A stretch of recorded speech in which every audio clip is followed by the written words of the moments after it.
The following podcast is a presentation of Project Entertainment Network.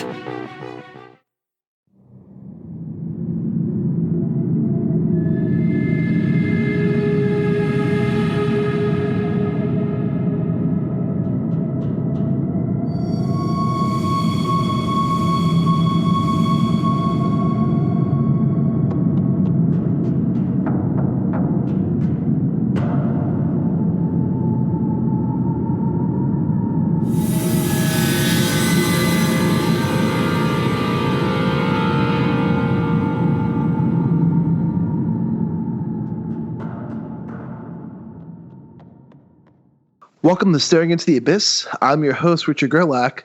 With me, as always, is Michael Patrick Hicks. Hello. Matt Brandenburg. Hi. And very special guest, Hailey Piper. Hello. Hello. Thank you for joining us today. Yes. Thank you for having me.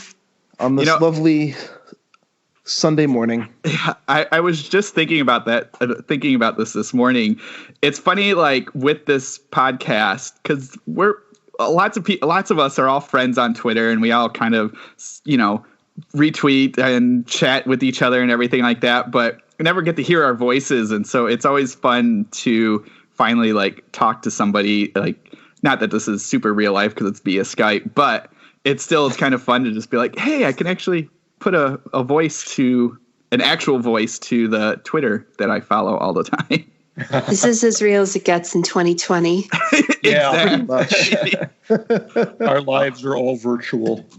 100%. We're stuck inside and going slowly insane day by day. Right. Like, are you guys even real right now? We didn't want to go into that. I mean, I'm sorry to say, Matt, but this is all inside your head. It's like that movie. Yeah, did you ever, what was that, Identity or something? Yes. They're at the motel. Yeah. So I'm in some crappy little hotel right now, and I'm like, all these people are in the rooms. You're John Cusack. Oh, gosh. I'm probably not him. I'm probably that one guy. Yeah. I don't know which guy. John Cusack can play me. I think that would be pretty good. Jeremy Piven as your best friend, because he's in every single movie John Cusack.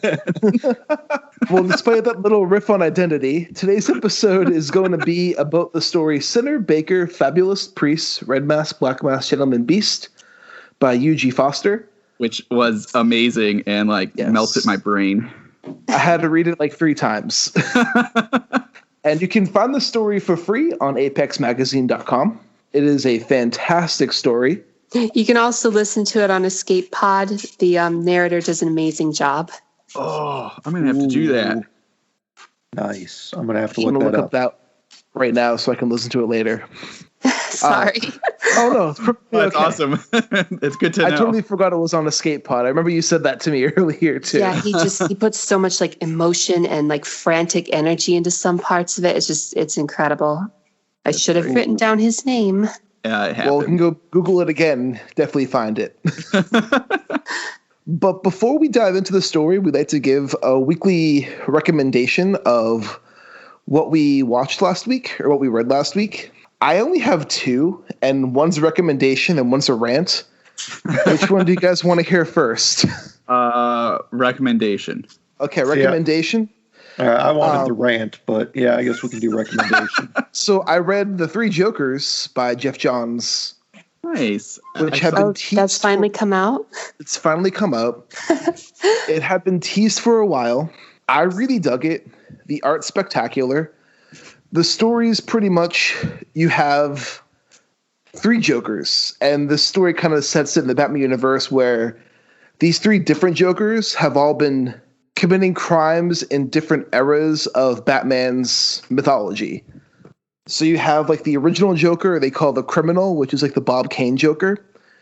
Then you have the Comedian, which is kind of the Silver Age Joker. And then you have the Psychopath one, which is the newer Joker.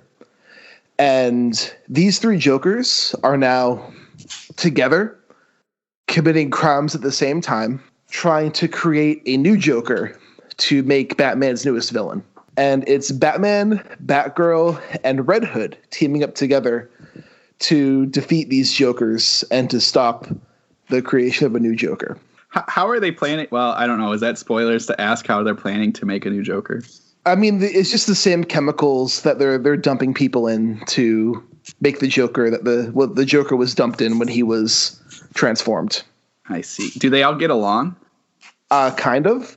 They're all absolutely insane. Yeah, that sounds about right. And the art is fantastic. Like the opening panels when Batman's introduced in this is he crashes over his parents' graves when he goes back to his mansion, and Alfred's tending to his wounds, and each scar that it shows, it flashes back to like a past Batman battle to show how he got that scar. So there's like when Bane broke his back, and then there's like when he was hit with acid, and it's just going through like his battle scars. Oh, that's cool. The art is fantastic, and the story is really well done. Ultimately, because it's under, what is it, the DC Black Label, I think they call it? Yeah.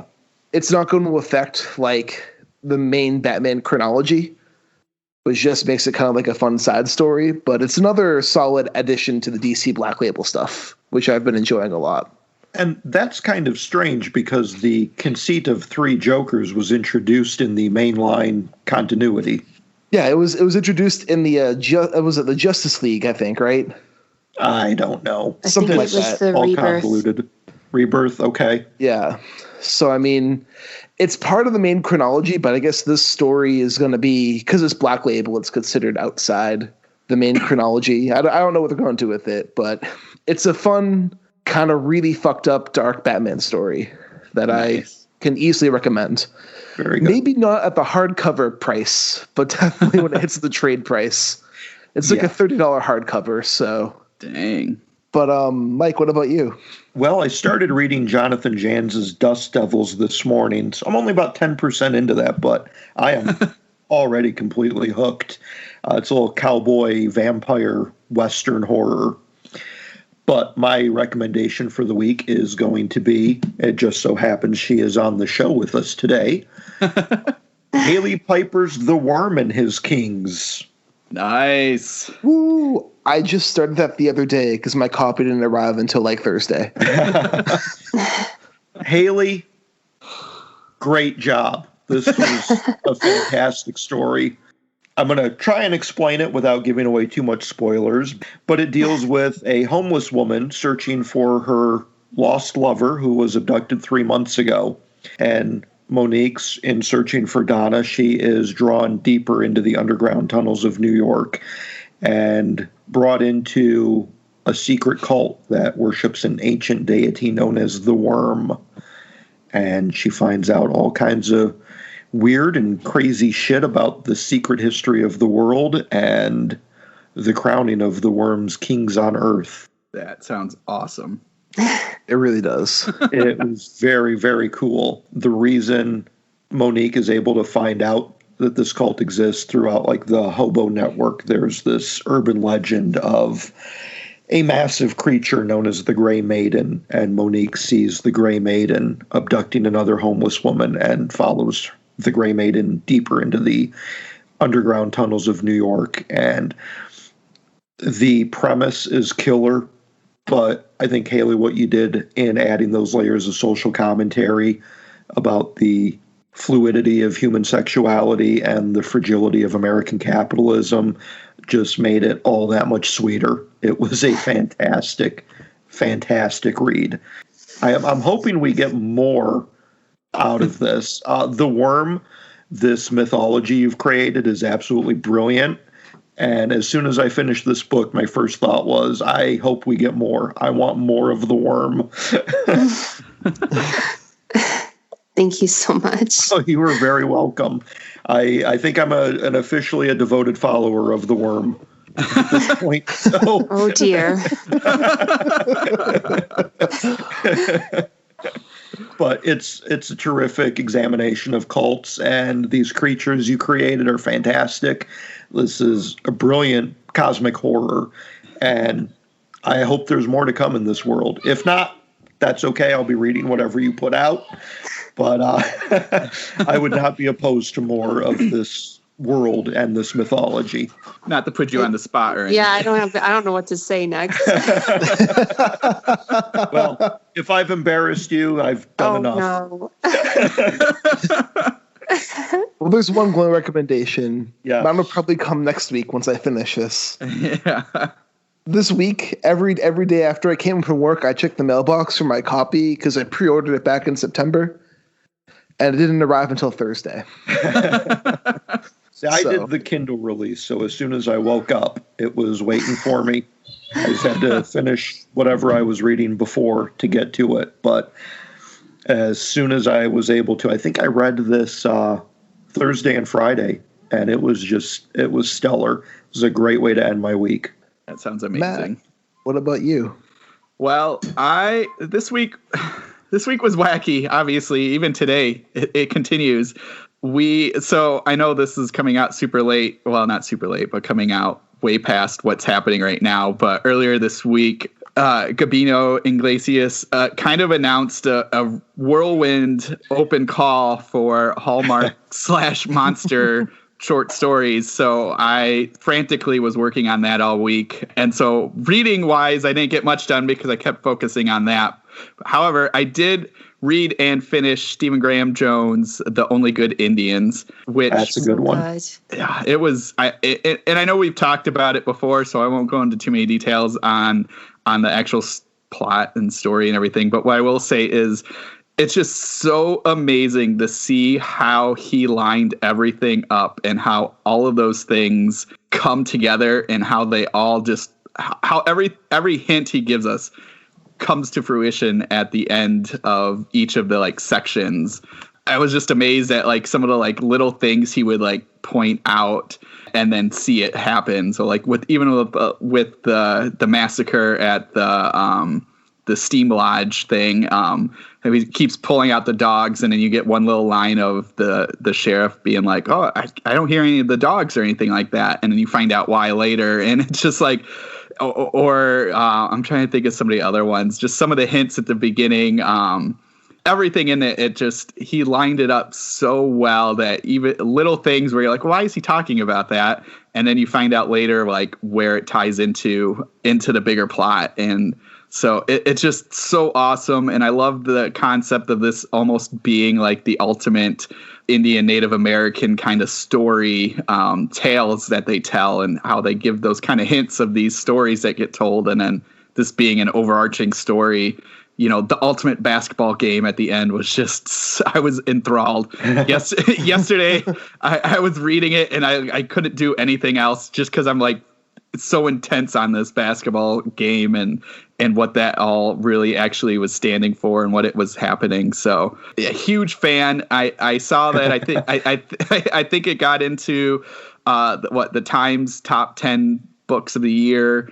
Well warranted for that. And it's a finalist for Goodreads Horror Book of the Year. Oh, and it so deserves it. I know usually those Goodread ones are always Stephen King or like Dean Koontz or somebody, but it needs to be somebody new, and it probably needs to be Stephen Graham Jones because it was just so good. Yeah, it's been my favorite horror book of the year. Without getting into spoilers, Matt, what did you think of that motorcycle scene? Oh my God. That was one scene where everything that happened in that scene, I was just, I couldn't even believe it. I was just like, what is happening? I had to put the book down at that point. It was like, I was just so shocked. I think my mouth was just hanging open for a good 10 minutes after that. It was practically a jump scare. Yes. It was. Yeah. I'm sitting there as it's right before it's happening. And I'm like, what is he planning on doing? What is happening? Why is he getting her? My first thought was like, oh, well, maybe he's going to try to see her through the spokes since he couldn't see her through the fan, which again was a brilliant, just the way that worked. Yeah. And then when he was like, well, just hold this real quick. And I was like, oh no. Or even like the bat, like when they get out of the sweat lodge and and they're kind of fighting with each other, and just how that all played out, like with the rusted truck, and how that was just them like fighting and not knowing what was going to happen with that. And then with the gun, which they had set up beautifully at the beginning of the story. And then when he shoots and he thinks it's one person and then you find out it's not that person, it was just like, holy crap. Well, I am glad you like liked holy it. shit moments. Yes, a ton of them. I was like reading it and I like jump up in the middle of reading. I'm like, what is he doing? I love that book. Oh, it was so good. But yeah, it just, I already said it. Everything he set up was just brilliant. And it's such like a masterclass on giving readers just a hint of something and then letting that kind of go and then showing you what that actually, what was going to happen is just so good. What about you, Hailey? I've been reading a few things this week. One of them's been a poetry collection by Ash Watson called Woman. It's been really interesting. And I've started an anthology, Black Cranes, I think put out by Omnium Gatherum, which is like, how do I put this? Like horror stories, like feminist horror stories told by Asian and Asian diaspora authors, which has been, I'm about halfway through it and it's been fantastic. It's really imaginative and really interesting. The opening story is such a, like, it just drops so much into your brain. It's The Genetic Alchemist's Daughter. It's tells about how do I put this? How essentially rich people who have disappointing kids are getting them replaced by genetic copies from this one mother and her daughter who can offer that service, and just kind of the process of what happens when this one family wants to replace all of their children. And you keep thinking it's hitting its zenith, and it's like, okay, this was the moment, and then the rest of the story is just kind of going to be dealing with the pieces. Like, no, it just keeps ramping up what happens and the revelations and such. So it's just that's my recommendation. I'm not finished with it yet, but so just based on what I've read so far of that and the other stories, just Black Cranes is just shaping up to be an excellent anthology. I don't think I've heard of that. Who are some of the names in that? If you know off the top of your head, no worries if it's not in front of you. Let's see. I think Nadia Bolkin is in it. Amakatsu might be in it. Lee Murray. I don't have it right here. I'm just going off the top of my head because it doesn't. I have the Kindle version and it doesn't have a table of contents. And on the Kindle version, Elaine, I'm going to butcher her name, Kuya Kang. Yeah, so that's some of the names in it. I'm looking at it now. Yeah, yep. There's no proper table of contents, unfortunately. on the Kindle version. Yeah. Oh, yeah. I've had that with Kindle ones too, and it's so annoying. It's like I want to know everything in this, but yeah, I'm looking at the list, and yeah, Lee Murray's in it. Genevieve Flynn. You said Amakatsu, Christina Singh, Angela Yurko Smith. Yeah, so this is awesome. Oh man, this is a good table of contents. I just added it to my Kindle. Nice. No, this looks awesome. I'm on board. Nice. That's, I think, all I got because we haven't watched any movies this week. We've just been watching The Office. So I love The Office. We've never watched it before. Wow. UK or US? US. How far are you in it? We're in season 2. Okay, no, that's good. Yeah, it's we went through it, and like I can't remember if it's 7 seasons, but like it takes a dip, and then like the last 2 seasons like get back up, and they do something really cool with it. No spoilers, so I'll let you watch it and see it. But they do something that I'm really happy that they did, especially with those kind of documentary shows and quotes. They do something that like you kind of always want them to do. So I was happy to see that. So cool. Yeah, The Office. I haven't seen it since it was first airing on TV, but it's always a lot of fun. Very cringeworthy. Yes. Yeah, there's lots of cringe humor. Well, different types of cringe. I saw Train to Busan Presents Peninsula. Don't see it. Oh, that's my review. That's too bad. I love Train to Busan. Like, that movie came out, it took everyone by surprise, and it's just a fun, emotionally heartfelt movie. Whereas Peninsula feels artificial and manufactured and doesn't do anything. Like, you get no connections to the characters. The best way I can describe it is it's Fast and the Furious meets zombies. And so all lots of cars and lots of talk about family. Yes, and all the car scenes are CG. Oh man! Like, there's like 3 car chases that are all CG. Any exterior of a driving car is CG. That's sad. And they also hired. So I lived in China for a little bit, and I don't want to come off as like sounding insensitive when I say something like this, because I feel the way they film movies and try to gather extras is similar to how they do it in China, which is they'll put out a casting call and there's all these groups where like local people will try to get foreigners into these chat groups, and then they'll advertise business opportunities and business prospects. And movie production companies will use this to hire foreign extras. And this movie has foreign extras, and none of them can act. And they all speak English. And it's like either they aren't native English speakers or they don't know how to act, and they're just enunciating everything very badly. This reminds me of something, not to go on a tangent, but there is a podcast all about what you were talking about, about like these weird casting call things that they do online looking for, it's like foreign investments, and it's all about like this weird, I haven't listened to it. I just know about it. And I've heard a lot about it. And so that's interesting that you bring that up, because it sounded very like a neat, it sounded like an intriguing podcast just to kind of go into the details of what this all is and what that means.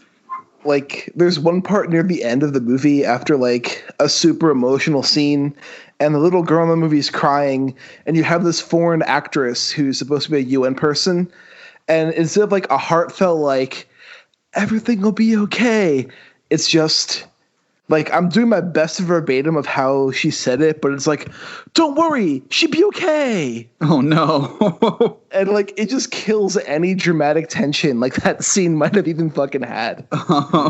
It's not a good movie, and I wasted $6. It's going to be on Shudder sometime next year. And I think like Shudder's too good to have this movie on it. Wow. Was this a prequel? It's the same director and writer, and it's set in the same universe, but it takes place 4 years after the first movie. Oh, okay. Nothing, like, there's no returning characters. You can see this movie by itself without having seen Train to Busan, and it changes nothing of your understanding. Okay. There is a prequel movie called Seoul Station. That's an animated movie. Okay, maybe that's, yeah. And that's also the same director, same writer. And then there's Train to Busan, which is one everyone knows. And then there's now Peninsula, which I wish was good. That's too bad. I don't understand the CGI cars. Like, was their budget that low that they couldn't even afford? Their budget was higher than the first movie. The first movie had like a $6 million budget. Peninsula had a $16 million budget. Jeez. What'd they put all the money in then? The CGI? I have no idea. Apparently not, if it's that bad that you can tell it's all CGI. Is it like, what is that company that did like Atlantic Rim and all those like knockoffs? Asylum. Yeah. Asylum? Is it like that bad CGI? It's a little bit better than Asylum. Okay. I will say there is one cool bit in the movie. I will give the movie props. There's like the people who were left behind in Korea have like developed their own factions, and there's some cool stuff with like how they're surviving, but they have a game of entertainment that they just call it the game. And what they do is they kidnap people and they throw them in a gladiator pit, and then they put a timer for like 120 seconds and just open the door to let zombies in, and they watch these people try to survive for 120 seconds while the zombies attack them. I feel like that's been done before. It has been done before, but it was still a cool thing to watch. Like, that's the only credit I'd give the movie. Yeah, I'd be okay if we put a moratorium on the gladiator arena zombie trope. Yeah, I was like, yeah, this is the only thing that was like worth watching the movie for. And you know how in the first movie, how like at the end you have the really emotional, heartfelt scene when the father like sacrifices himself to save his daughter, and then like we have the scene of the daughter singing the song in the tunnel. Mm-hmm. This movie tries to do that 4 different times, and it feels super fake each time it tries to do it. Oh, wow, that is a bummer. That is too bad. A hyped movie was too hyped, and it became less than mediocre. Yeah, sequelitis. Yeah, but it happens. Hopefully we get some more good movies coming out. We'll see what happens. Before we dive into Sinner Baker, Fabulist Priest, Red Mask, Black Mask, Gentleman Beast, why did you pick this story, Hailey? Well, I think it's one that it's a horror story to me. It's also kind of fantasy, kind of science fiction. It sort of defies classical, genre boxing. But it's my favorite science fiction story. I think I don't know if it's timely. It's kind of one of those things that feels always timely just because of the sense of kind of society breaking down on identity. But, in this sense, it's not really in a way that people come together. It's kind of just like orchestrated being apart, orchestrated classism, orchestrated like going through the motions of things. And it's kind of a commentary on a lot of the problems that I think are coming to light to a lot of people this year. But also it's just a really fantastic story, and I wanted to talk about it. That it was. I loved it. And I, you brought up a good point there with it, like it not classifying into a genre. I know Apex does this a lot, which I love. It's like they pick these awesome stories that you are like define the, it defies like a genre, and it's its own thing. And it's so I love like, cause it's probably like the most imaginative kind of things, because they're not like falling back on like, a horror tropes or even fantasy tropes or sci-fi tropes. It's these own things that are just breaking this kind of new ground. And these types of stories I love too, because they do exactly what you just said, which is they comment. They're really good at commentary and kind of showing us stuff. So, I appreciate, because I haven't read this one till now, and I appreciate that you picked this story because of all those things, and it just cements in my head that these types of stories are the ones we need more and more of, because it gives us something brand new. So thank you for pointing this one out. It was awesome. This story, I think, was first published 11 years ago. Oh, wow. So, and it's still relevant. And it probably, had it been published 30 years before, it would have still been. I was going to think, we watched, what did we watch a month or so ago? They Live. We watched for the first time. And we had to pause the movie because both my wife and I were getting so aggravated, because it was like, this could have been made today. This just add cell phones into everybody's hands, different points, and and maybe change the hair a little bit, and it's a today movie. Yes. Oh yeah. I loved it when I was younger, just because it's aliens and there's a big fight scene. There's some good one-liners. Yeah, but then watching it recently, same thing. Like, especially like when they come in and they start destroying the homeless. Destroy the Chinatown. Yeah. Oh, it just made me very uncomfortable and sad. Where you're just like, oh, this is terrible. So it's interesting watching. My hope is that. Yeah. Oh. Sorry. No, it's all right. Go on. Is eventually stories like this won't be timeless, but for the time being. Yeah, that would be nice. One day. Hopefully. One day. But the more eyes we get on the stories like this, the definitely better things can be, because it helps make people realize a lot of different things about the society that we live in and society in general. But absolutely. I've never heard of this story before either. So thank you again for introducing me to this. Yeah, it was a new one for me too. What I think most appealed to me is it starts off and you're not quite sure what's happening. Eugie Foster does a great job of slowly bringing in her concepts and introducing you and then kicking the door wide open to show you what's really happening. This is a pretty slow build. And after we get to the end of that first chapter, I'm just kind of like, what the fuck is going on in this story? Like our main character, within a few pages of meeting them, they're murdered. Yes. Right. Yep. And then the next chapter, everything's fine again. I'm going to go and get some bread. And it's just like, what? That's one of the great things. It immediately grabs your attention that way. Yes. Yeah. And then by the time you get to the end of it, she's blown open this whole world of sci-fi concepts that are, I think, very, very intriguing. And you get these kind of little fantasy elements that are baked into it. And it's just really remarkably done. I loved the way she built up this world and brought us into these characters and allowed us to know them before kind of starting to peel back what's really going on here. The book is kind of like an onion. Yeah. There's all these different layers you've got to cut through. In a way, we kind of get to know the character before they do. Yeah. Yeah. Yeah, that was the one thing, too. I was thinking that you kind of get the basics of the world as you're kind of going through the different masks. And then, about halfway through, it's like, oh, wait, here's what's happening and here's what they're going to do to change it, which I love because then you understand more of what's happening at the end and you get more appreciation of like what these masks mean and what was happening before and what that kind of how that controls everybody. I guess we should tell everyone kind of what the story is.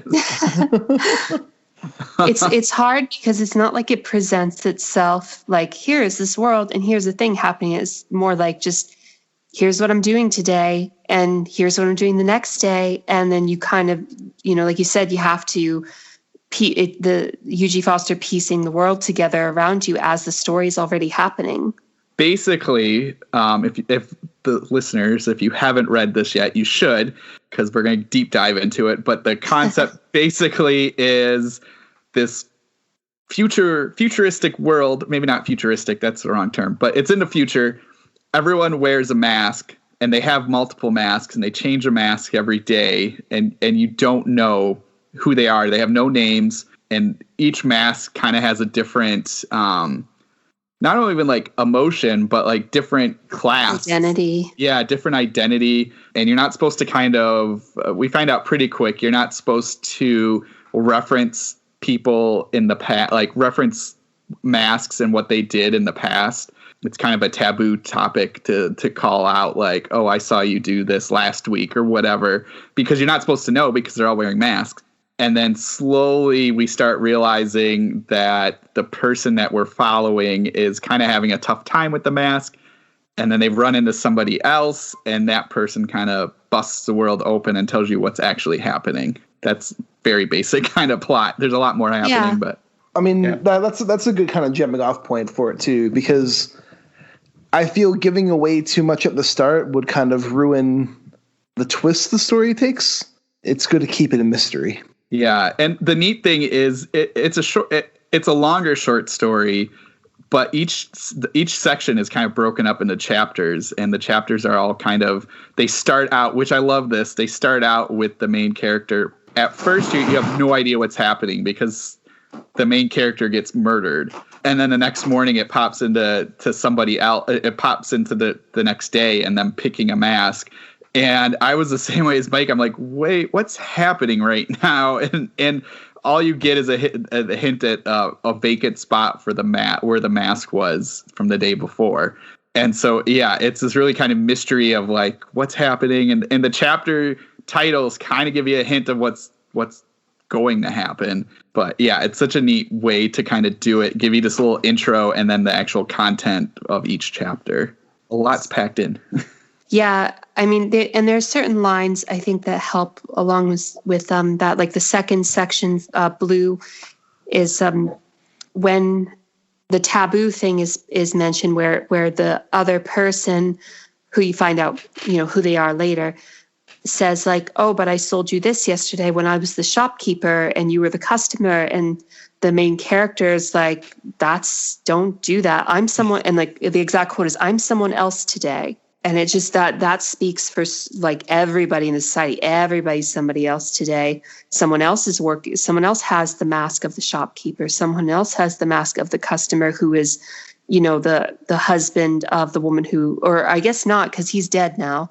Yeah. Right, because they have to destroy. The gendarmes have to destroy the mask of anyone who's been killed. Yeah. Like that identity that's been killed. The person who wore the mask is still alive and can still pick a new mask the next day. But the mask is dead. The identity is dead. So like she's single now for that, or that mask is single now. Yeah. Yeah. Which then I just went back to the story too. It ties back to the first chapter, because the first chapter is when they buy the low light bronze, and then the person mentions the low light bronze in the second chapter. Yes. So it's kind of like this person's following our narrator throughout different masks. Well, and I love that in the second chapter, you get an idea of what these masks actually can do to the person, because the main character is talking about, if I wore my tan mask, I would have attacked this person, or I would have turned them in. And that's kind of one of those hints of like, okay, the masks are doing something to their personality or their confidence or their actions. So it's a great kind of like, again, giving you enough to just be like, something weird's going on. I wonder what that is. And it definitely brings up a question of free will versus responsibility. If they're not tied to these identities, then how many of their actions do they have to face the consequences for? Yes. I was, even at the end, I was trying to, because we get an idea of what why these masks were made and what they're supposed to do. And I was wondering that too, where they like, how the masks are controlling them. Like, is it like, and I think that's one of the questions that you kind of have to just kind of figure out for yourself. But I was wondering that, and I was just like, oh man, that's crazy. Like, are they making these choices? Or are these choices being kind of thrust upon them? And are they just blank slates? See, I feel like it's a little of both, because they talk about how much oversoul there is. Like, that's the word that they term with what's in the masks that gives you the identity in the mask. But I wonder, like, okay, so you're this identity, but you still make choices, I feel like, but that doesn't, like, and you're aware of the other masks. So it's not complete, like, mind control. It's just, I think, like, heavy influence. Yeah. But at least how I interpreted it. But no, you're absolutely right that it's meant for the reader to kind of judge a little bit, based on actions. Like having, going through it again is just kind of like you do, even in the first chapter, you wonder like, okay, so is this the way this mask is making them be, or is the fact that the mask alleviates some level of responsibility mean that they can make choices that are shitty? Yeah. Yeah, they do afford themselves that measure of anonymity. I think at one point they even, the main character points out that part of the taboo in recognizing somebody of what they did under a different mask, when all of a sudden, by naming that person, you're holding them accountable for what they've done. So, like, am I going to be responsible for all the people I murdered wearing a different mask? That's not fair. I was a different person that day. Right. Yeah.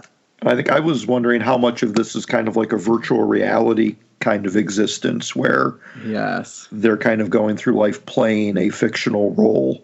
That is a good question, because especially that first chapter of the person getting murdered and then coming back, I think that was I was wondering that too. I was like, well, how does that work? And then even later when they talk about being able to be violent and or murder people, and these masks allow it to happen, I was wondering a little bit of that too, where this is like some kind of, exactly what you said. The other thing to kind of tie in too with them being sort of under control is like the queen's honey and all of these scents, these pheromones. Yes. And how that is there to act as pheromones to make the citizens basically have sex with each other, to kind of, I guess, kind of partly control, to allow them some way to release themselves, and I don't mean that in a sexual term, but just like allow them to let off some of this steam, which hence like with the murder and the violence too, to make them, I guess, better citizens. But it's interesting that the Queen's honey and all these scents play like a pretty huge role in this whole story, which is I think is an interesting topic and concept of like what we do, like what our society kind of makes us do, and what our urges, I guess. So I thought that was kind of it's the masks and the scents and how much that controls us. Yeah, I think that has ties with, as far as how money works in the real world. And also I think it's interesting how the scents have kind of replaced facial emotion recognition. Yeah. Because once the main character, they meet Pina there and seeing that keeps comparing her facial expressions to the scent of confusion, the scent of, this or that. And you can still smell it later. It's like the scent of fear. Yes. And it's like almost to compensate. And it's almost like with the Queen's honey having been introduced to the populace, like the people, like the Queen and the scientists knew that this was going to happen and that they could control it once those other scents developed differently to compensate for the masks. Yes. That's awesome. That just blew my mind a little bit. I wasn't even thinking that. I love too. So like as we go through the chapters, our main character gets called in to meet with the Queen to be a consort for that day, and it's interesting because it plays into one of my questions that they answered later in the story. But like the Queen, at first, like they're doing a little dance, and the guy, the main character is like, "Oh, I don't remember doing this. I haven't been here before," or maybe doesn't really answer that. But the Queen starts like testing our main character about favorite masks and how like I would pick a mask and wear it more times. It's technically not against the law, but like, do you do this and all this stuff? And it was kind of an interesting test to see loyalty, I guess. But then also I was wondering with the crystal mask, which they answer right after the crystal mask gets pulled off. But at the end, near the end, there's a crystal, it's diamond. Our main character puts it on and kind of sees all these stories, and you realize that mask was the Queen's mask. And yeah, my first thought was like, oh crap, it's the Queen. Pina's the Queen. It was the Queen all along. And the character thinks that too. Yeah.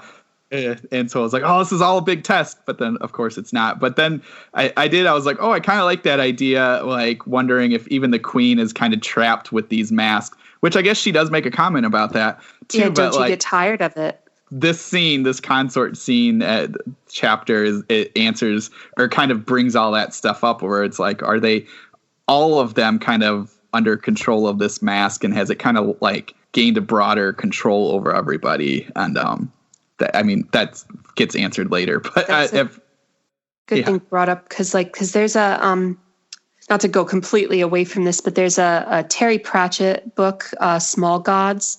It brings up the concept that like if a person beats another person with a stick enough, eventually the people being beaten stop caring about the person and just worship the stick.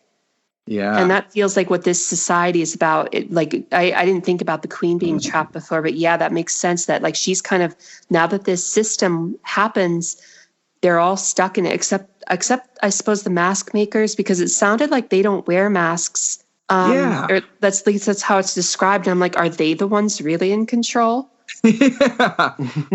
Yeah. Like they wear it's something weird that they wear. It's like maybe a mask, but it's really bland and colorless. So maybe I wondered also if it was like one of that membrane or something similar to that membrane, maybe. But who knows? Those masks sound amazing, by the way. There's these beautiful descriptions of each mask and like how they connect to your face. Like it's like a different material, and like the masks have like just amazing artwork and beads and everything. And I was like, oh man, I would love to see that. Would you wear one, Matt? Knowing what this world is like, I don't know. Probably not. I don't have any fears of masks. That's one fear I don't have. Well, you don't have a fear of masks yet. Yeah, not still until develop one. not until wearing the oranges for agony. Oh gosh. Get flayed. It's so and that's such a good question with that, because like I was saying, like each chapter you kind of see the main character look at masks and pick them, and it feels like it's free will to pick whichever mask you want. So it's interesting. Unless the queen says otherwise. Oh, good point. Yes. Yeah. Yes. Because that's what I was wondering, why they picked this mask. Because it's this chapter. I think they had to, because like with the third chapter with the black mask to be the consort, that one of the gendarmes brings a slip of paper telling them it's time to do your duty. And then the main character is given a mask by the queen. And I'm wondering, is that mask the orange mask? Oh, yeah. Because that's what happens the next day. It is. I'm sorry. I'm just looking at it now, and it is this saffron mask with point wires. I didn't even realize that yesterday. I was like, why would they pick this? Yeah, I was wondering, too, how much these masks get recycled. Are they allowed to continue the story, except for, obviously, when they get killed wearing that one mask? Are they able to go back and say, you know what? Today's kind of a shit day. I'm going to wear a red mask or a black mask and pick up where I left off. I was wondering that, but I think they might answer that, because the next chapter, maybe it's the next chapter, but when they go back to the main character goes to the house and is like, oh, I'm trying to win her favor again. So maybe Possibly. they know. I don't know. It's a good question. This orange this saffron orange mask, they have to go into these cages, and then they basically get skinned alive, I guess, for leather. Yeah, they're skinned alive, which is just insane. And it's brutal. Yeah. But also it's even fast forward a bit, all the violence in the story, when it appears, is really brutal. And you feel it when you're reading it. Yeah. Yeah, it doesn't come up too often, but when it does, it really hits you pretty hard. Oh, man. Yeah, that was an intense scene. It happens very quickly, though. I think that chapter is the shortest. I could be wrong. I think you might be. I think it is. I'm looking at it. That is a short chapter. To the question of how much responsibility they have to take for their actions and how much of it is really real. Because she wears this mask and gets flayed. But then the next chapter, it seems like she's perfectly okay. I don't imagine she's walking around without any skin on. Well, that goes to when everything gets revealed through the diamond mask, because apparently the scientists have found a way past death, to heal most things. I know that during that exposition, it's revealed that, there are some things they can't come back from, but clearly they can come back from stab wounds and being skinned alive. Right. Yes. So I think it's kind of just this thing where that happens to you and then they fix you, but you still have to go through the pain, and the identity of the mask still has to die. Yeah. Yes, I was getting that they would experience the pain, but it was kind of reinforcing my idea of it being kind of a virtual reality. It sort of is. Even if their physical bodies are still experiencing this, they are just taking on roles. All of this is pageantry. Yeah. It's like a holodeck. The way I saw it is when they put on the mask, it was their consciousness were transferring to the person the mask represents. Mm-hmm. So they feel all the pain, but the pain isn't reflected on their physical body. Right. But they still remember the pain they felt while wearing the mask.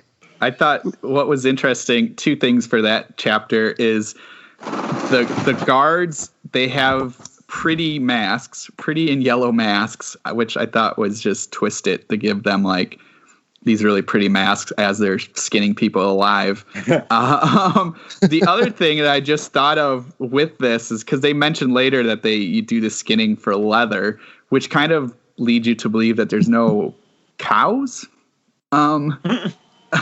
Which they mention a yellow third beast at the beginning, which is kind of makes me wonder if this is I don't know if this is even Earth or Earth adjacent in any way.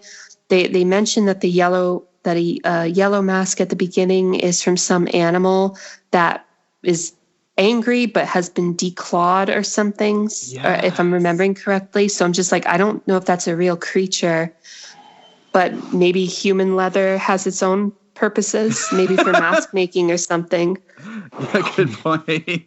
Yeah, no, yes, they do mention that animal. It's something like it doesn't even have a tongue, so it can't tell you it's in pain.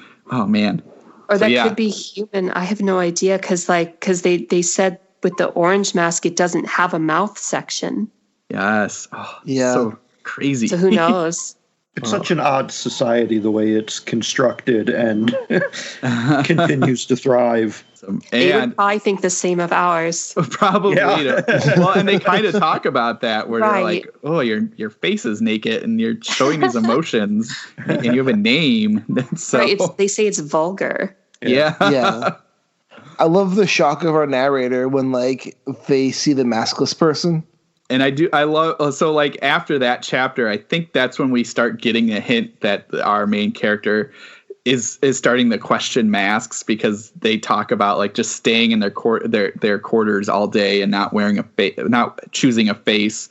And so I think this is right around when you start kind of seeing it. So like the first half kind of you start just seeing that like, here's what the world is like and picking masks. And then you start getting like, oh, they can question it and they don't want to wear it, but they know it, they have to. And they're even like guilty. They feel guilty thinking about it. So I thought I like that we're starting to peel back and see like, oh, there's something more happening. And then Mike, to answer your story, this is the chapter 2 when they talk about being at the window of their lover. So maybe they know this. Maybe they kind of retain memories of the masks, like from the mask. Mm-hmm. At least that's my thought for this. And this is when it all kind of starts falling apart. She wakes up from the Matrix. Yeah. Yeah, it's oh shoot, I lost what I was going to say. Oh, and I like that it's not an immediate choice though. It's kind of an inclination of dissatisfaction, but then still going along and picking a mask to go out that day. Yes. Yeah. He has to be brought forward into being like, no, there is another way.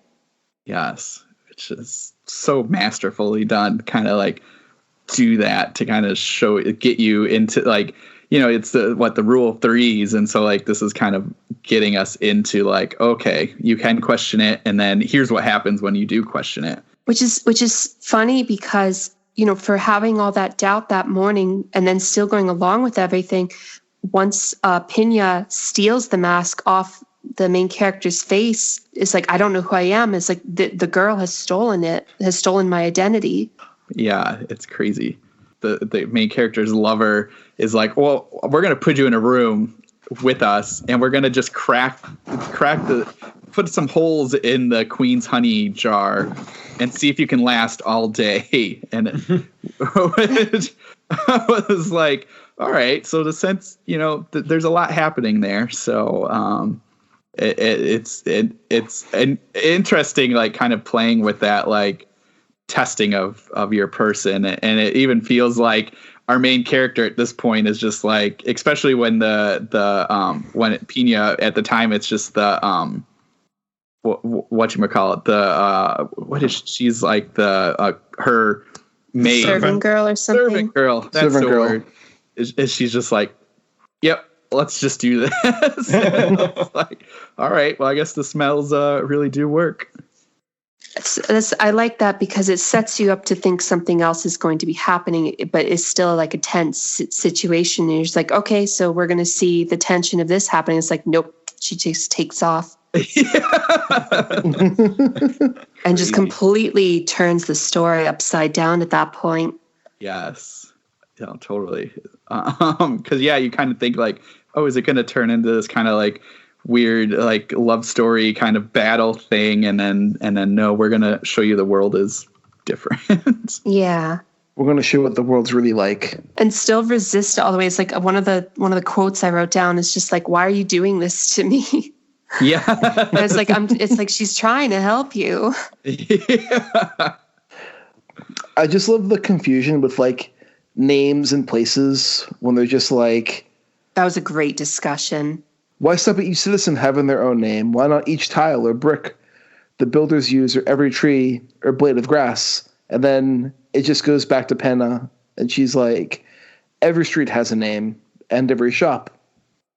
Right? So if every street, every shop has a name so we can tell them apart, every person should have a name to tell themselves apart as well.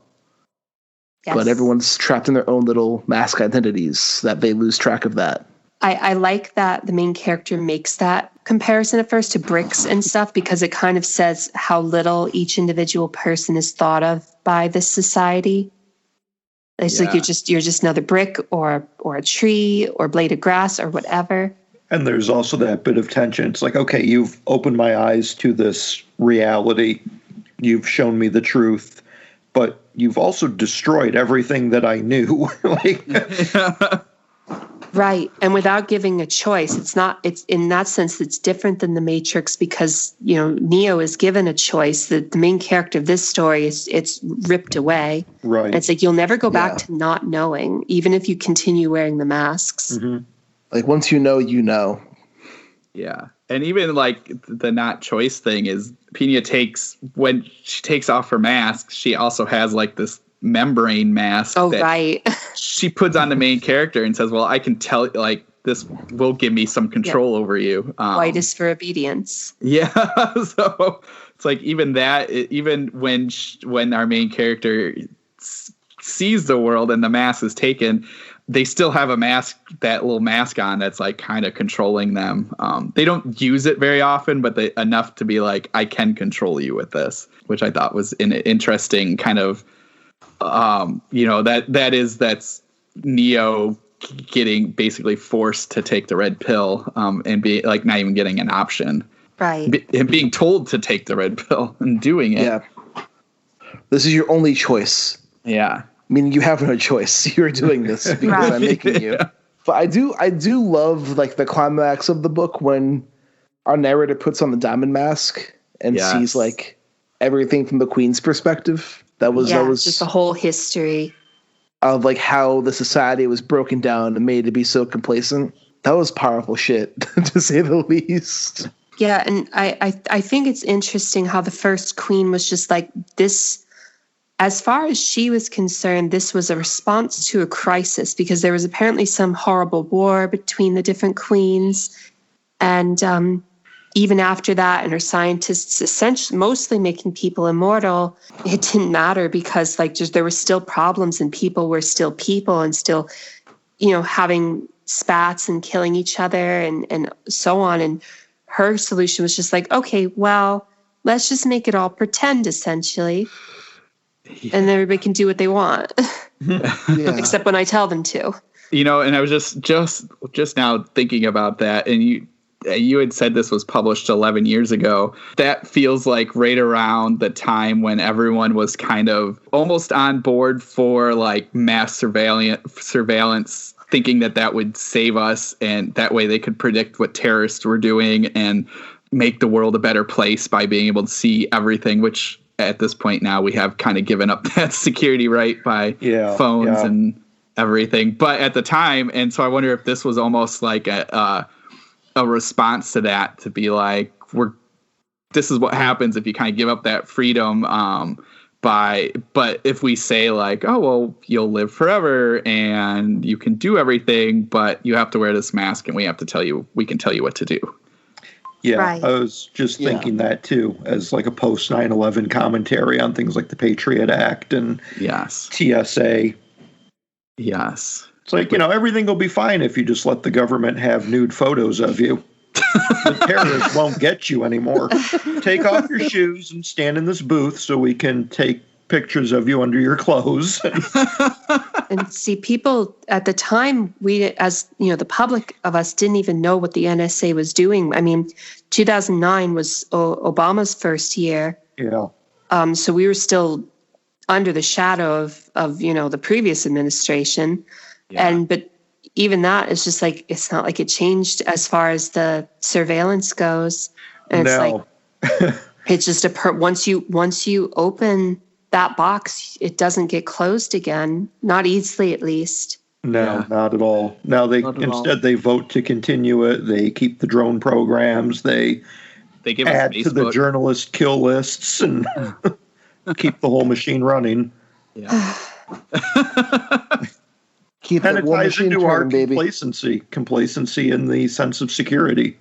Even So- though it doesn't really protect us from anything. Like, how do these things stop anything? You know?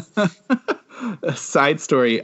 Every time I go through one of those boots or metal detectors at the airport, I always get stopped because they find something in my ankle. I don't know what it is. And like, you know, like when they pull you aside and you can kind of see the screen, and you can, every time I see a little like yellow square right around my left ankle. It's always my left ankle. And they're like, man, I don't know what this is. And every time I think of the X-Files, I was just thinking of the alien implant. yeah. Well, that's all sticking up too. Have you ever experienced missing time? Well, maybe. Is there a night that you like went to bed but don't remember anything that happened for the whole next day? Sometimes. Yeah. Did you ever go to bed barefoot, but when you wake up the next morning, there's like pine needles and dirt And dirt all and over your shit. bed sheets? No, but I have found pennies in my socks before. Random bloody noses. Do you get random bloody noses? I have one right now.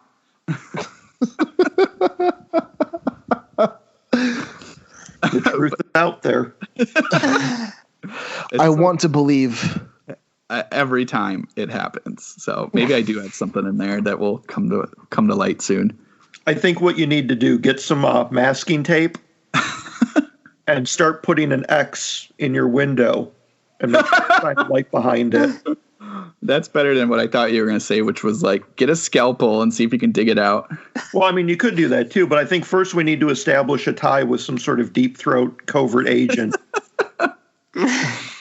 We need a deep throat or a Mr. X that we can communicate with and find out what's really happening. I think you're the key. That would be awesome. As of right now, I have no idea what's happening, but Well, just don't pull a Dwayne Barry on us, okay?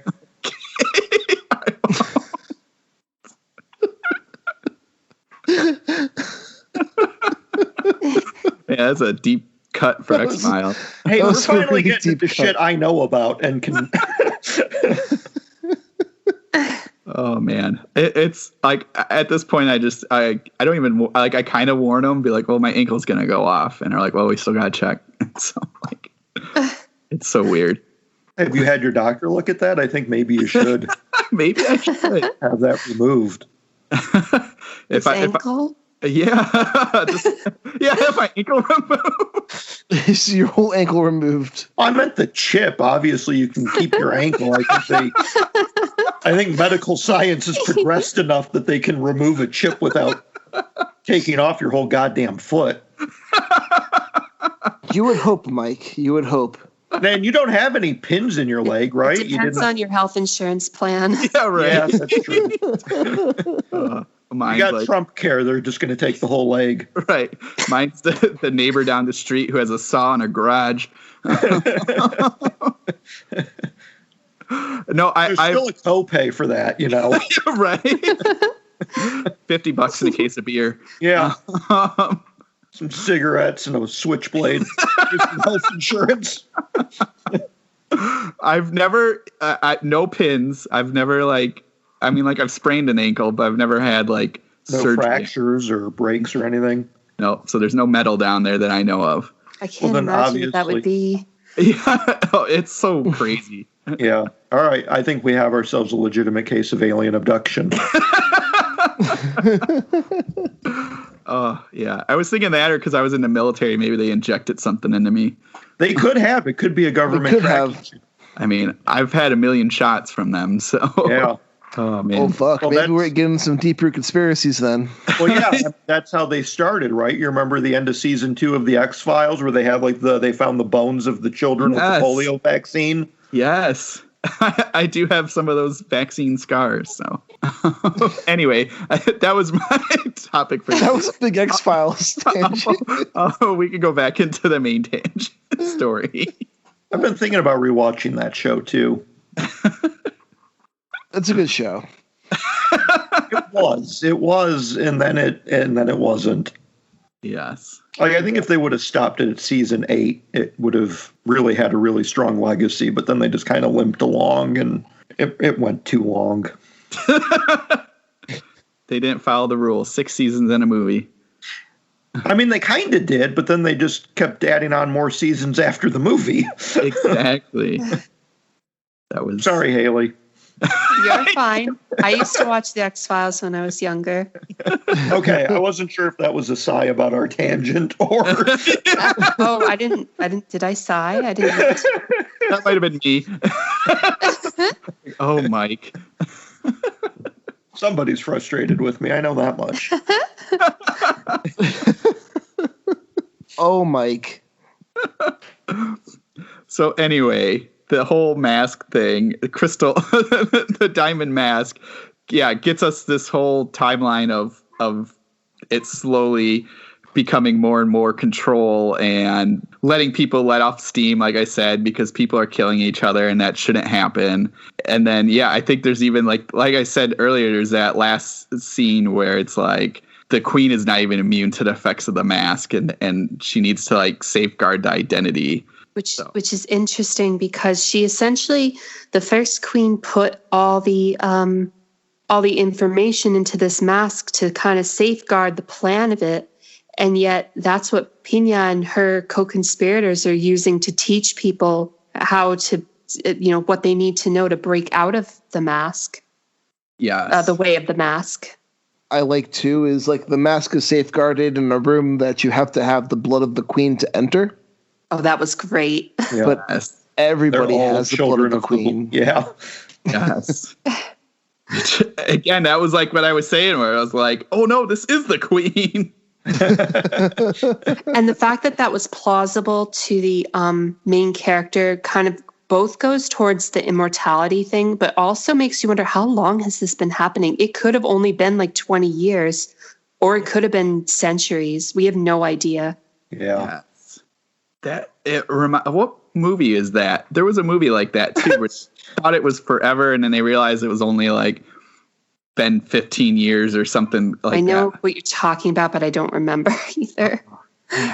I'll think about it, and maybe it'll come to me. Maybe it was a kid's movie. What was it? Anyway, I'll think about it as we're discussing, and maybe it'll come to me. Yeah, but try not to think about it, and the answer will surface more easily. Good point. Yeah. If Was you it one focus, of- was it it- will elude. Was it one of those like recent things like the Divergent movies or Maze Runner or something like that, or something older? Maybe. Oh man. Oh, maybe I made it worse. Sorry. Do you remember who was in it? No. I keep like trying It to sounds familiar. yeah, like for a moment there I was thinking like I know it wasn't Toy Story, but I was thinking of something like that. Yeah, I'm pretty sure that's not Toy Story, Matt.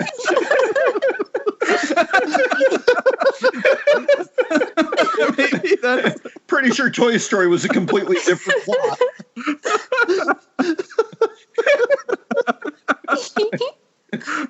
Toy Story 3? Goodness. Monsters U?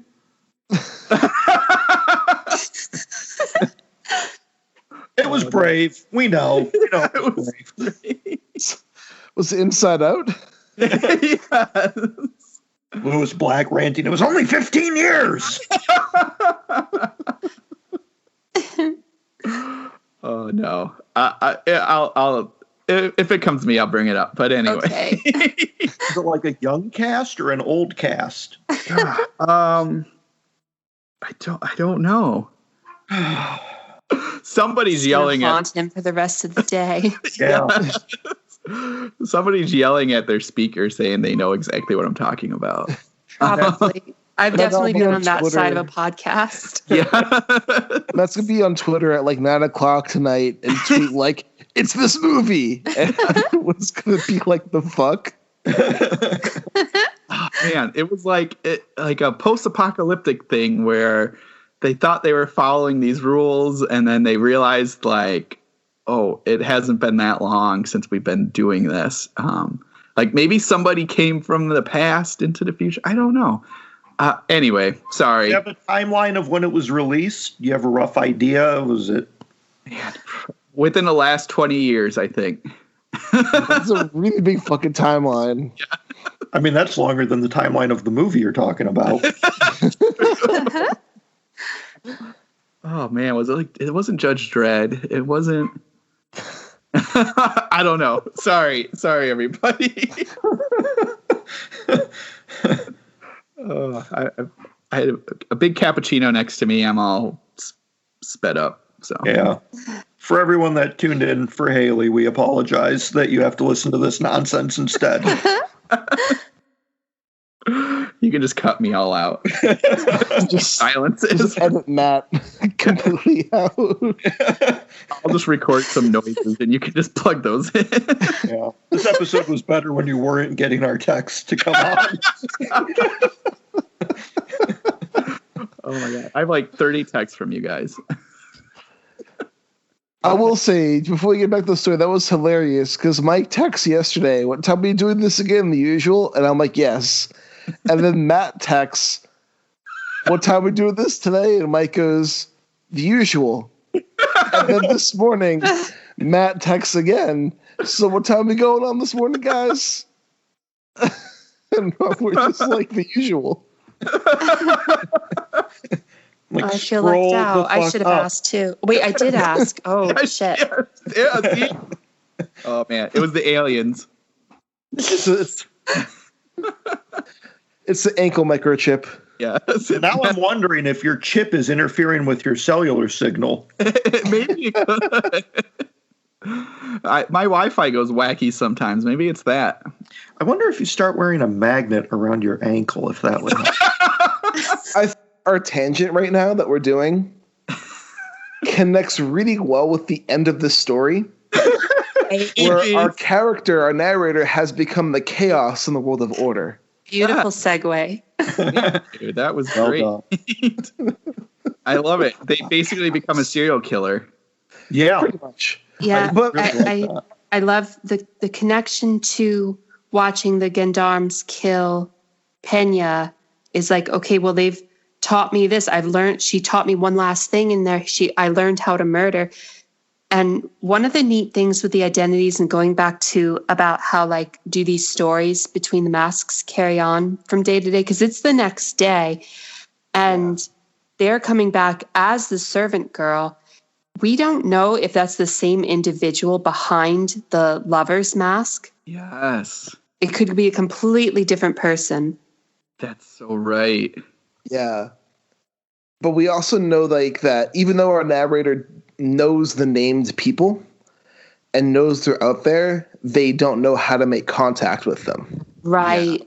So this is all that they can do.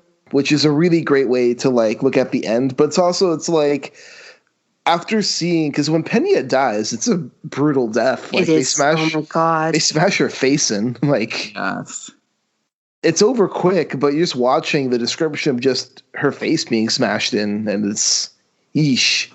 And I love the description of guilt, which because of the lack of consequences, it doesn't seem like that's a new experience, and it reminds the main character of being flayed alive, but on the inside.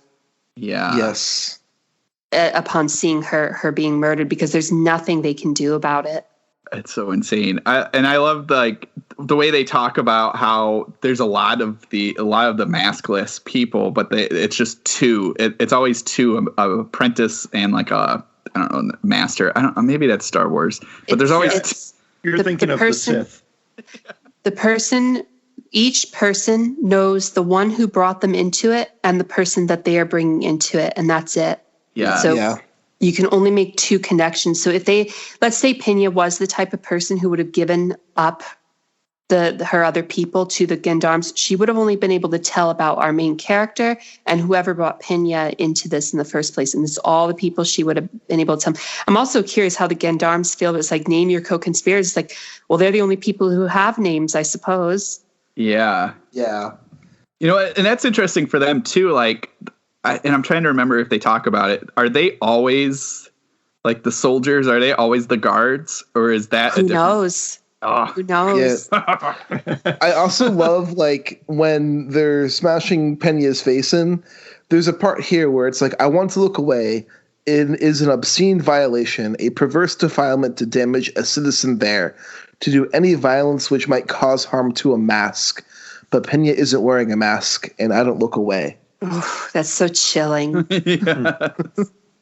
So it's the idea, it's like you can't touch the face because people wear masks, but these named people, they aren't wearing masks. And it's just, ugh. Yeah. And we kind of get, maybe not that, but some hints and stuff too of like what the guards can kind of do, because they talk about them. They deliver masks, but they pick up like masks. The dead ones. Yeah. And so it's just this like kind of thing that they have like a special power or something, just like the mask makers, I guess. So it's an interesting concept in there.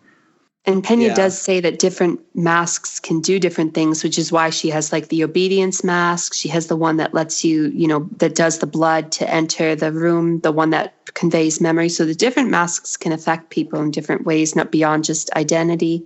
I also love, like, at the end, the lesson that our narrator learns from Pena, which is like, Pena also taught me to know who I am. Yes. I am chaos in this ordered society, the flaw in a carefully wrought plan. I am the turbulence in the Queen's eternal river. Yes. And that's how you break this stuff down. There's a story this kind of reminded me of, but in like a much different way, which is, I think it's a Harlan Ellison story. Repent the Harlequin, said the TikTok man.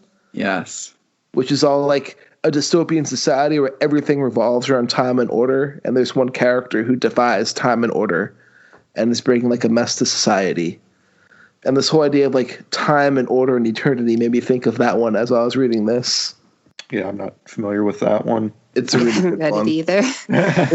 It's really short, but it's similar to this, where it's like there's a dystopian society, but in this one, everything, it's like the literal saying time is money, whereas like time is literally money in the society.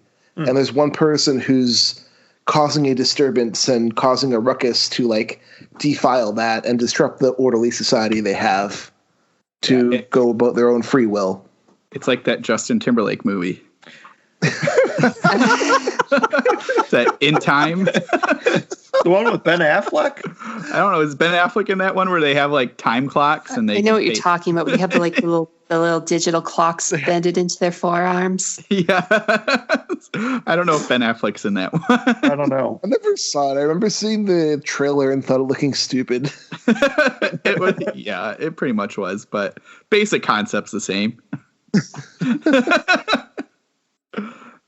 But it's like, what else can you do to something that's so organized and structured, but be chaos? Like, there's no reforming. There's no like, the character can't just launch a protest against the Queen. It is just a matter of like just damaging it a little way and hoping that the other people who know about it will damage it a little bit too. It's like you have a giant machine full of cogs, and you're the cog that stops spinning. The other cogs will spin, but sooner or later, others are going to catch on to what you're doing and cause a bigger disruption. That was a really shitty metaphor, but it's the first one that came to my mind. Yeah, I was just thinking about like putting holes in the hull of a ship. Yes. Yeah, the more holes, the faster it'll all it goes sink. down. Yeah. But like it just takes one to get it started. Well, maybe it could be a ship full of cogs. And like that's the thing. It's just like it's just as they don't know how much time has passed that this mask, the way of the mask, has been happening. The main character has no idea how many named there are. There could be 1,000 of them, or there could be 12. Yeah. Yeah. Oh, I just remembered what it was. It's a Doctor Who episode. Oh. They are. You guys are like, Oh my goodness. It's like they go in and there's this war that's happening like in this ship, and it's like these weird fish people and then these normal people, and they keep making clones, and then the Doctor like figures out that they've only been doing like they've been here for like, I don't know, it's like 7 days or something like that, but they keep talking about this war being like eternal. So all right, my goodness. problem solved. Well, Doctor Who all along. There's one crisis averted. I'm glad we were able to figure that out. Oh, I'm so happy that I figured that out. Okay. Is this like David Tennant Doctor Who? Is this old school Doctor Who? It was David Tennant. Okay. And then, oh my goodness, Martha. Anyway, for all you Doctor Who fans. Martha! The few Whovians we have in our audience. But anyway, it's so violent when the main character grabs a mallet to smash the lover. Oh yeah. It's like, holy crap. Just goes nuts by seeing the masks and just smashes. And then, that's the end, is just them saying like, well, I can go through and start hurting people.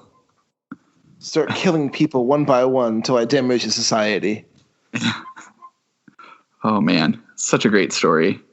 Yeah. Really, thank you for picking this one. I'm really happy to have finally read it. Have you read anything else by Eugie Foster? Hailey? Anyone else? Not yet. Okay. I've never heard of Eugie Foster before this story, and I kind of want to go buy their collections now. Yeah, I'm in the same boat. This was a hell of an introduction. She has an award. I think it'll be the 6th year of the Eugie Foster Award. Yeah, I think she passed away a couple years ago. She passed away in 2014. Oh, goodness. That's a shame. Yeah. But she has, from what I could see, she has 3 collections full of short stories. Okay. I think that's it. Yeah, the writing in this was just fantastic. I want to see what else she has. It looks like, I'm on Amazon now, she has 3 collections. There's one called The King of Rabbits and Moon Lake and Other Tales of Magic and Mischief. Then there's Returning My Sister's Face and Other Far Eastern Tales of Whimsy and Malice.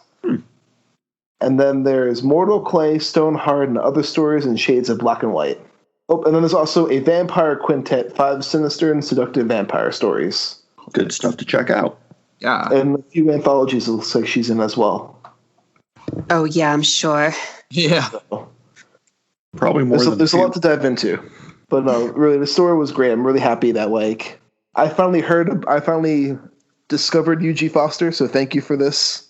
Because I definitely want to read more. Indeed. Yeah. And I appreciate getting to talk about it because, like, you guys brought new, like, thoughts about it while we were talking about it, things that I hadn't really, like, I didn't notice that before. It's really cool to get to discuss it. Yeah. You probably never tied it into the X-Files before, I bet. No. or the George Bush era government surveillance program. No, I mean, when I first read it, it was kind of just like, that was so cool. That was amazing, like mind-blowing. But I didn't really connect it to things outside of itself until later when I go back to it. It's like, hey, wait a second. There's some things going on here. But I feel that's what makes, like, this story is kind of like a mishmash of, like, horror, sci-fi, fantasy. I'd kind of put it under, like, speculative fiction for an umbrella term. Mm-hmm. But it's also, like, the idea of speculative fiction is, like, they're taking things that they notice in the society we live in and kind of putting it in a fantastical lens to, like, its most extreme. Right. But once you peel back the layers of the onion, you get to the core of, like, the issue. I brought back the onion, Mike. Thank you. Yeah. You're welcome. Onions are good. If you say so.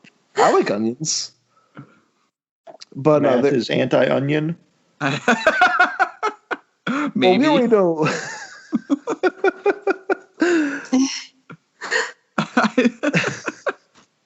Just so, never mind.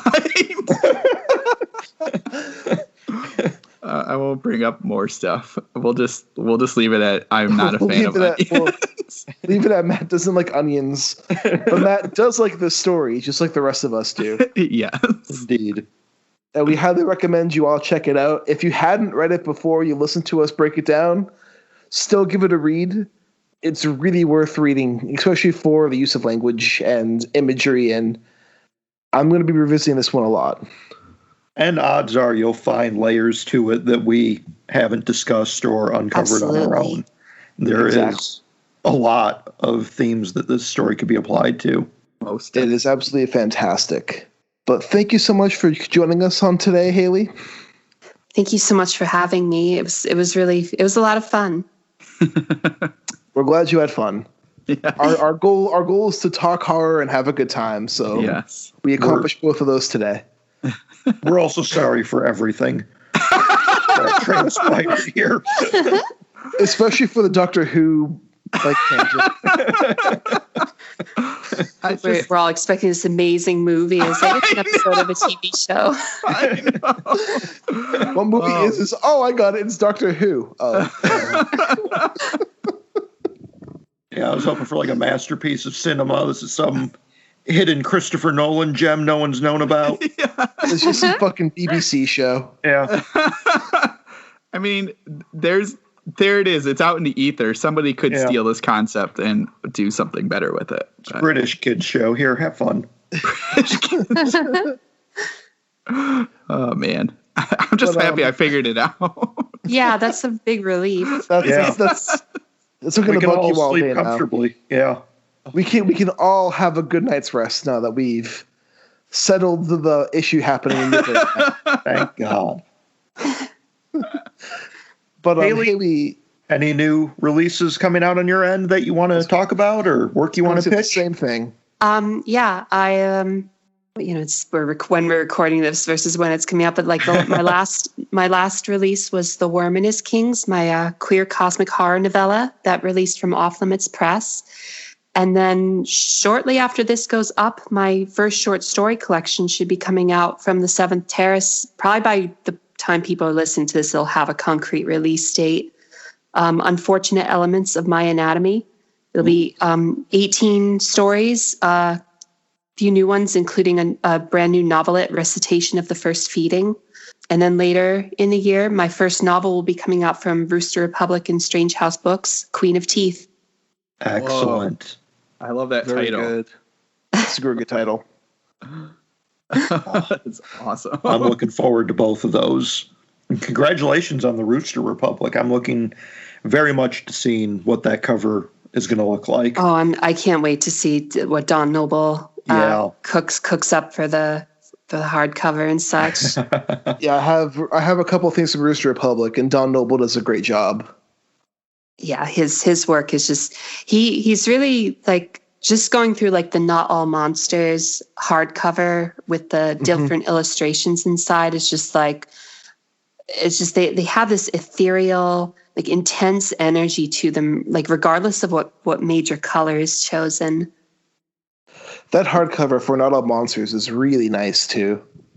Oh yeah, it feels cosmic to me. The hardcovers, the artwork. And then anyone just can find me on www.haileypiper.com or on Twitter at Hailey Piper Says, or chaos version of me on Instagram or at Hailey Piper Fights. Awesome. And Matt, where can listeners get in touch with you? I am on Twitter. I'm on. I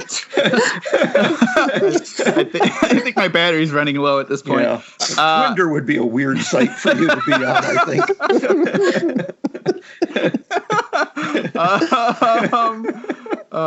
Don't let your wife know about that one.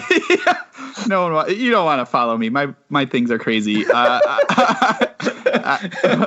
But if you want to hear more crazy stuff, Twitter at Brandenburg DM. And Mike? They can follow me on Twitter at MikeH5856 or hit up my website at michaelpatrickhicks.com. Well, if you want to talk Doctor Who with me, don't. You can always tweet Matt. But you can follow me on Twitter at Rudy53088. Be sure to follow our podcast, which is at Into Staring. And make sure to subscribe, rate, comment, do things to help us out in the algorithm, because it helps spread the abyss around and will eventually consume all. But this is Richard Gerlach saying, keep staring. For shitting on Doctor Who. All the Whovians are going to be pissed. Mystery, suspense, action, adventure? What are you in the mood for? We have that. A Glint of Mischief is a weekly podcast where we read the first chapter of an indie published book. So sit back and let us help you find your next favorite book. Stop by glintofmischief.com to see what all we have done, or check us out on iTunes or Google Play to just dive in and enjoy. Until next time, see you around. This has been a presentation of the Project Entertainment Network.